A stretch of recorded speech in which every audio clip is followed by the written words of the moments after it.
2026 may finally be the year that we see Conor McGregor return to the octagon, and I couldn't be more pumped. So just 4 days ago on March 20th, Conor McGregor's 18-month anti-doping suspension was finally lifted. He's ready to get back in the pool, ready to get an opponent, and there's been so much going on in these last 4 days of, is McGregor going to get an opponent? Who's saying yes? Who's saying no? When's he actually going to fight? And we finally have a clear view of kind of what's going on, and we're going to dive into that today. Like I said, his suspension lifted. He can actually fight now. There's nothing that's really holding him back. And for the first time in a couple years, McGregor actually seems to have a clear head, and his main focus is just returning to the octagon, which is something that we haven't really seen. He's been getting in trouble. He's been punching mascots in the face, getting in legal trouble with certain things we're not going to talk about. And now he's finally just seems to be focused on fighting. He's obviously a bajillionaire. He has all the money in the world, really doesn't need to fight, but clearly wants to get back in there. He's not really pushing his business ventures right now or his politics. So it really seems like we have a dialed-in McGregor, which is the most dangerous Conor McGregor there can be. So hopefully that's what comes when he returns to the octagon, if we actually do see him come back this year. So what it looks like right now is that they're looking to schedule him for International Fight Week on July 11th. International Fight Week's a huge card. It'd obviously be great to have McGregor on there since they missed him on the White House card. That would have been massive, getting guys like Ilya, McGregor, Alex Pereira, just all on the same card. Kind of missed that opportunity there, but not the biggest deal in the world. International Fight Week, obviously, big deal for UFC and MMA in general. But yeah, based on what I've heard so far, according to Ariel Helwani and some of the other people in the MMA world, the talks went well. UFC's negotiating stuff with Conor McGregor. They're figuring stuff out, and they might even have a couple opponents lined up. McGregor's obviously still talking crazy online, as he has his entire career. He's gone on rants like post-training, screaming, saying, "Oh, I said yes, and I keep getting no's back." And, you can never really justify what's true and what's not true with fighters. Obviously, they like to promote this type of stuff, and clearly McGregor being one of the greatest fight promoters, ever. But I just don't, I don't really know what's actually going on with McGregor and his whole situation with getting an opponent. I don't know if people have actually said yes and people have actually said no. We've heard a couple names that kind of make sense, kind of don't make sense. Obviously, we've heard some of those reoccurring ones. But what's kind of crazy to me is that we don't know exactly what weight class he's going to fight at yet. Honestly, what makes sense to me is 155. Seems like that middle ground. He's obviously fought at 45, 55, and 170.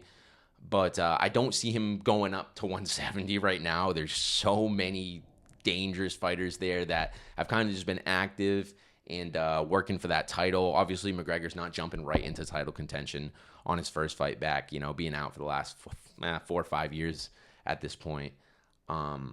But the welterweight division is one of the best right now, arguably the best division in UFC, and doesn't really make sense to me to put McGregor up there. But, there's been names like Carlos Prates said, which is a very, very scary fight for McGregor, I feel like, especially, jumping up to 170, fighting one of the staple guys at 170 right now. I don't particularly like that fight. Obviously, it'd be a great fight to watch. Two big names, But, yeah, I'm not really sure what weight class he's going. I can't see him going 145. It's at this point in his career, I don't see him dropping down to that. So that 155, fight makes the most sense for him, in my opinion. But I want to go over a couple opponents that I like for him to kind of wrap things up here. Like I said, there's been names like Carlos Prates, obviously, Michael Chandler. I'm just going to kind of start with that. I'd still like to see that fight happen. And the more time that goes on, the more sense it makes. I mean, like I said, McGregor's been out for 4 or 5 years at this point. He's out of the rankings. He hasn't been active at all, obviously, with that injury and everything else going on. And Chandler's been active, obviously calling out McGregor every single time he fights.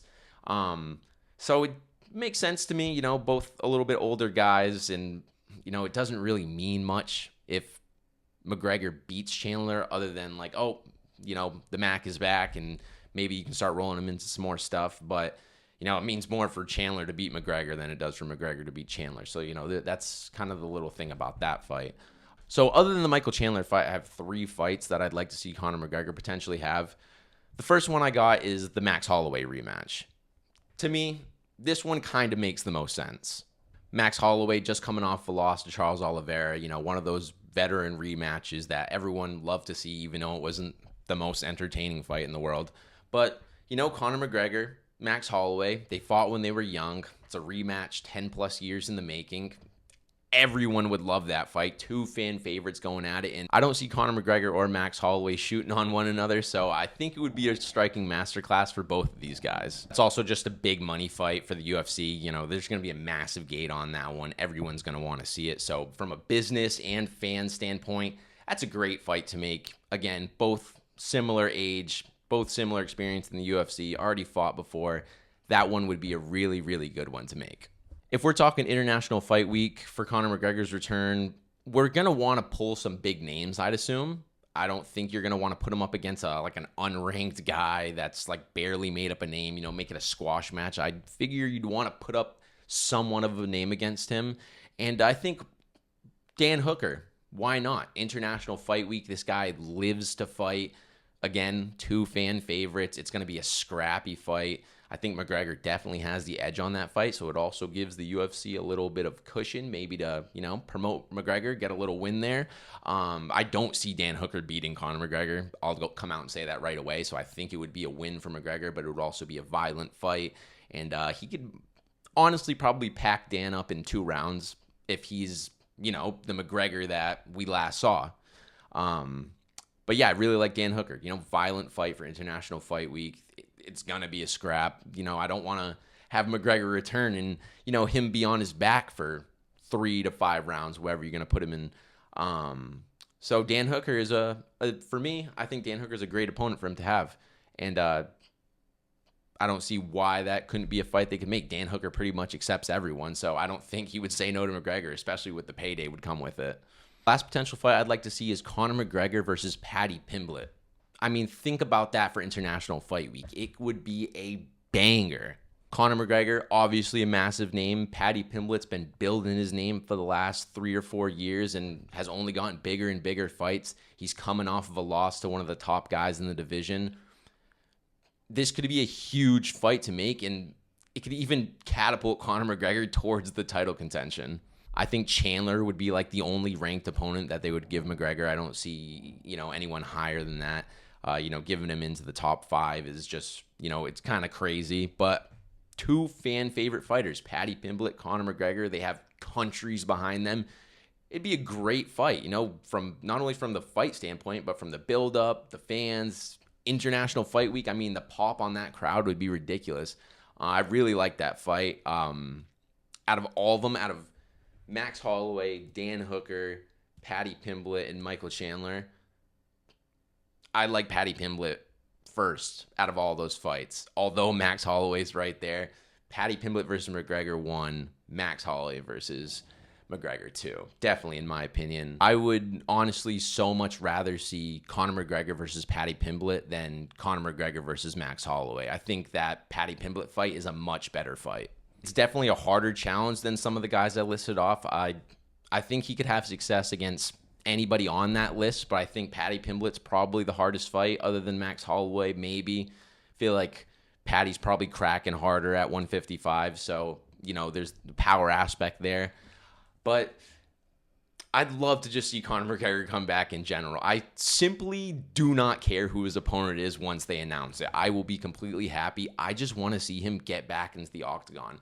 I thought we were so close to seeing him back in the octagon during that Ultimate Fighter season against Michael Chandler, and boy, was I wrong. I mean, how many years has it been since then? It's 3 or 4 years since then, something like that.